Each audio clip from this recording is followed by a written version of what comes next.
Hi, I'm Luke Hovey, Chief Editor for Cyber Protection Magazine, and this is your Communications Basic Minute for today. Statistics. I get them all the time. I'm one of those weird people that actually loves looking into statistics as long as they're accurate. Most of the time what I get is not. People don't actually read the statistics, or actually the sources that the statistics they send come from. Like this morning, I got one talking about how much has been lost to cybercrime in the United States in the past year. And they send me all kinds of data to back it up. The problem is that when you actually read the data, you find out that it has nothing to do with what they're talking about. And that just kind of annoys me. I end up kind of throwing it all away.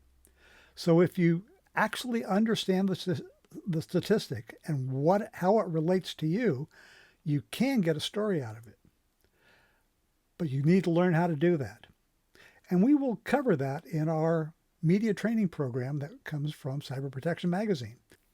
If you're interested, all you have to do is go to cyberprotection-magazine.com and drop us a note. We'll get back to you with how we can do this for you.